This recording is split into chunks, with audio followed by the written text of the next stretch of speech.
Hi, so this is the recap for American Crime, Season 2, Episode 2. So, yeah, it actually starts off with Anna talking to the police, and the issue right now is she's trying to file police reports about her son being raped, and they're pretty much giving her the brush off because actually, that's not true.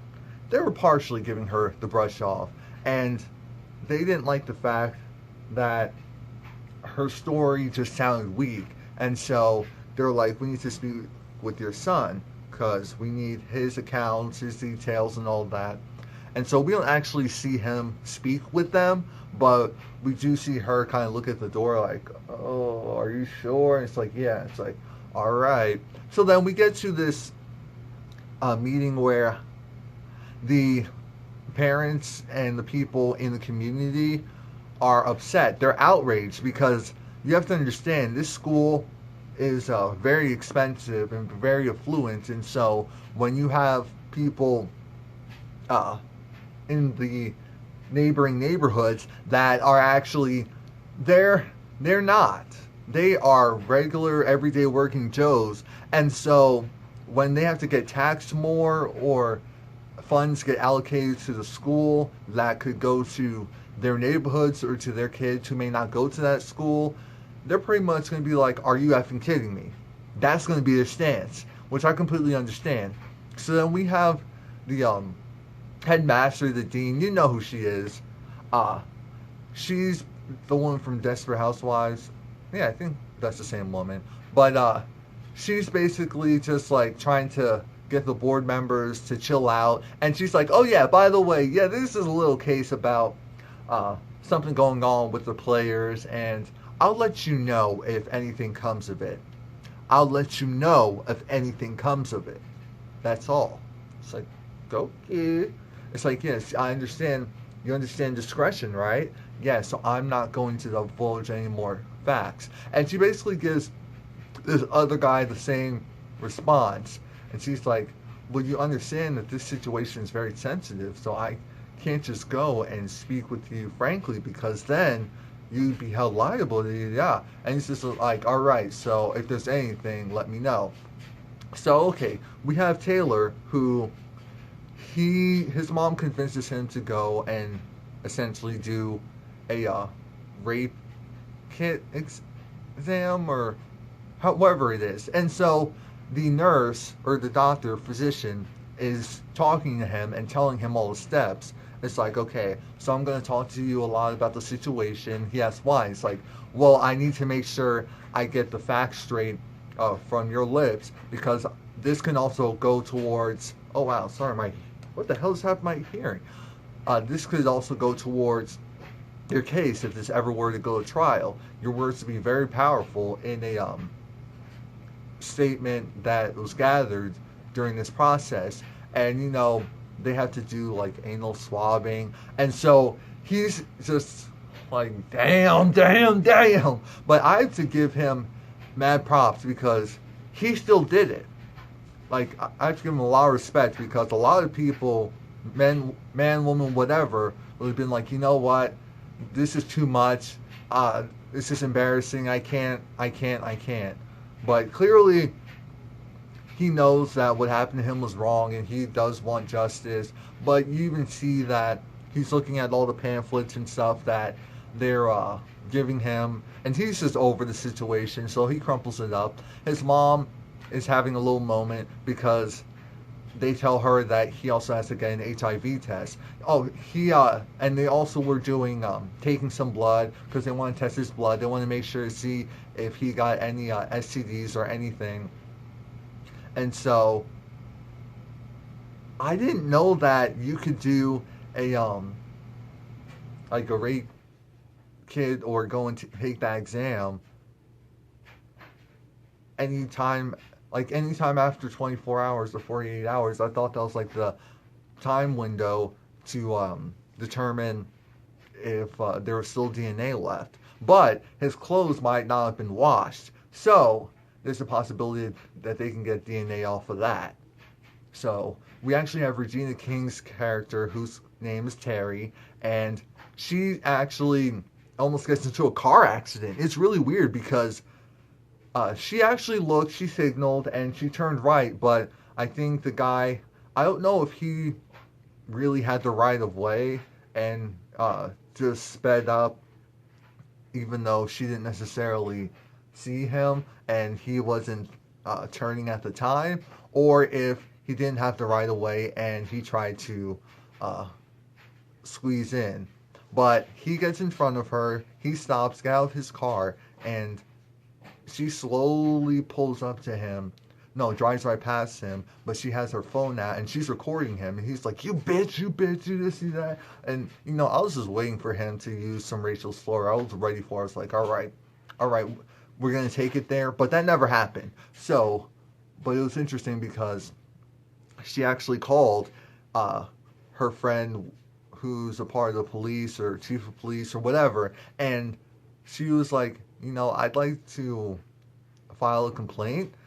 There was an incident this morning, and I'll send you this guy's picture and information. Can you handle it? Handle it, because he was really aggressive. And don't throw tomatoes at me, but she's really coming off as this entitled, stereotypically not a black woman. I mean, this is definitely giving you, I'm a valley girl, and these things, regardless of race. This is just, oh my gosh. So it's like, okay. But then again, who knows what type of racial stuff they had to deal with before. And so she's just very uh, aware and wants to make sure that her family and herself are protected. And so then we see Eric and I guess his brother in a car, and his mom drops them off. And it's with his father. And it's messed up because at first, I don't know why, I thought there was something really shady about it. But his parents are actually getting a divorce, and so his father was actually giving him a really important talk. He's like, "You're in high school now, and you stink." That's essentially what he was trying to say. It's like, there's a smell to you, and women aren't gonna like that, and it's not a good look. And Eric's just like, I don't give an F. It's like, why do I want to smell like a girl? And I knew then that something was off with him. I'm like, why is he being so extra as far as trying to do everything he can to come off as this man? It's like, because if you're a man, then you don't have to do all that uh, extraness in order to make a point. That's my opinion. 9 times out of 10, that's usually fact. So we actually get the basketball coach. He goes and meets with the dean, and he brings her a gift because he's like, I really appreciate what you did uh, on my behalf as far as giving me the award and that speech. It was really nice. So she's like, "Oh yeah, you're welcome. You're welcome. Of course, this is beautiful." He actually made a ship and put it in a bottle, and it was really nice. But the thing is, it's like he did that for her, and what ended up happening is she was like, "You know what? I need you to handle this situation. In order to get in front of this, we have to go and make people feel like we're on top of it. And the way you do that is to reprimand the player. I don't care which one, but just handle it." Oh, scratch that. Not Kevin, because his family. I don't think we can handle all of that. So let's not mess that up. But let's go and get in front of this. And so Eric basically has to sit out a game to be shown as a punishment for the fact that something was done wrong, and of course a captain of the team had to take care of that. And so then we have Kevin with his dumb ass. It's like, "Eric, don't be a bitch. Take one for the team." And it's like, bitch, that could have been you. That's my whole thought. I'm like, that could have been you. How are you gonna go and tell someone, yeah, don't overreact or this and that because this is for the team? And it's like, yeah, you're a captain too. Are you even thinking about why you didn't get reprimanded yourself? So even though you both know something happened at the party and you're covering up because you just said it. So I'm like, that's what I'm wondering. Okay, did they physically do something, or did they just watch it and not do anything about it? Like, did they give the guy the drug or whatever? But we find out that Eric might have had more to do with the situation than we initially thought. And so, not saying because of what he that constitutes that he would, but there's a possibility.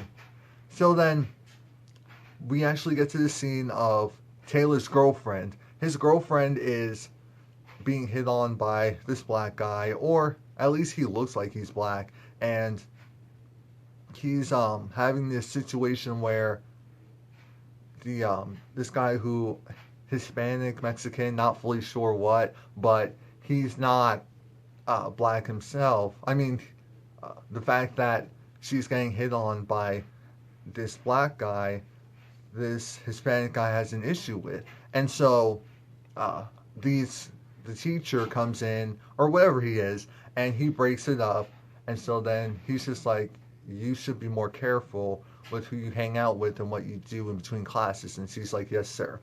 And so then we see him in a meeting, and this meeting is basically focusing on the kids who are less fortunate and giving them access to food uh, before they actually start school.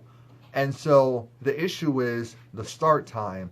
It's been happening more so during first period than before first period. But then, and so they're trying to move that start time. But there was a woman on there who was saying how realistically, you have to realize that some parents aren't able to get their kids to school until a certain time, so that's when they eat. So you'd be alienating a lot of them. And she's absolutely correct. It's just that it's messing with the ebb and flow, of course, with the school. And so this was a program that was really just good in general, but it wasn't well executed. And so that's the issue is, of course, we see the undertones of possible racism because the other guy's black, and so she's Hispanic, Latin, whatever, and or Spanish, and she's just like, okay, so as long as it's not a black kid or as long as it's a brown kid, your ideals or views are going to be different on it. It's like I see you, brah. And so then there's a little side meeting afterwards where it's just like, yeah, she's really tough. It's like I understand what she's trying to do. It's just it's not well executed. And so then we see Terry and Kevin have a talk, and Terry, because he knows some BS is going on, and he's just like, because Terry's like, we need to talk. And you should have seen the look on Kevin's face. Kevin was like, okay. And so then afterwards, what actually happened was Terry was like, why did you buy your girlfriend something for $900? And what was it? Was she offering you sex? Is that why you did it? And he was like, no, she's different. And she's like, okay, she's different for now until you give her something that's $900. A $900 bracelet or wristlet? Are you kidding me? And Kevin was like, why does it matter? You guys are rich, so why does it matter? And this is the stupid, spoiled mentality of some kids and some people. Your parents' money or your family's money isn't your money. That's the thing. You don't have anything unless you earn it yourself or is legally binding that it is yours. Other than that, you don't have anything. So how are you going to go and be like, oh yeah, this is no big deal, $900, I spent it, so what? And, you know, his mom's just trying to say, you're a rich, attractive black man, and so a lot of women are going to be going after you, and so you have to be smart. And it's like, are you having sexual relations? He's like, Ma, you can call it anything else, not that. And so then they play around, but she was like, yeah, you know what? Get the bracelet get the bracelet back. And so then he goes to his girlfriend's house and he asks for it back, and of course she slaps him and gives it back to him. And so that was the end of that. So then we have the dean schmoozing over this rich millionaire guy so that he can go and put his name on some building on the school so that they can raise $1 million. And she's just like, I don't understand how people are getting mad at the fact that it doesn't matter if the kids are rich or not. They're still kids, and we're still running programs. So, and it's even rich people who are also like giving rich kids more money. Are you kidding me? Type of thing. But her husband was basically like, he's doing his own thing and trying to become independent. And so, but he's like, regardless of what I want or what I want to do, I'm with you. So as long as you're here, I'm here, type of thing. So you see, she does have support at home. I don't really care because she gets on my damn nerves. But anyway, we see the basketball coach talking with his daughter. I don't know if it's his daughter or stepdaughter, but it's just interesting because they're talking about uh, he's trying to instill in her that, you know, a lot of guys will want certain things from you, and it's your job to make sure that they don't get it.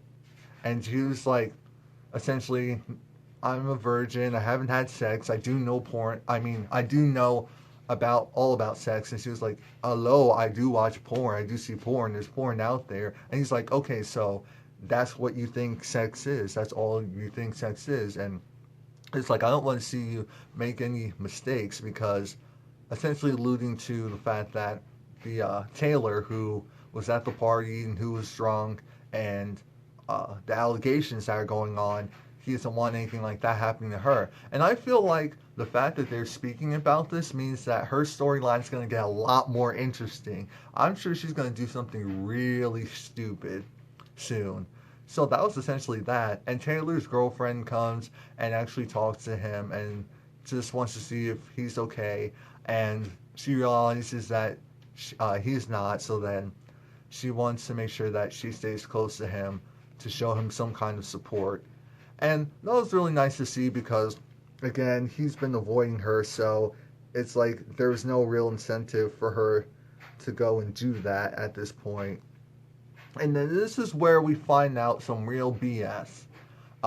Eric, who's the other coach from the basketball team, I mean the other kid on the basketball team who's captain, we find out that I don't know if he's gay, bisexual, whatever, but there's some guy, some older guy that he's hanging out with, and you know, he takes the guy's car for a spin, and then they make out, and then it starts to get more physical, and he's like, no, no, no, stop. I just I just want to kiss. And I'm just like, it's just so weird because I don't know why. I guess I've just gotten so used to, it's like, all right, as soon as you start, keep going and you're done. As far as seeing on TV with either teens or adults having sex, so it's just weird to see that he still kind of has that young mentality. And so that's why I'm thinking to myself, okay, he's gay or at least bisexual, so did he physically do something to the guy? And if he didn't, was he originally thinking that it wasn't as big of a deal? Or I don't know, because I feel like it would be too easy to pin it on someone like him.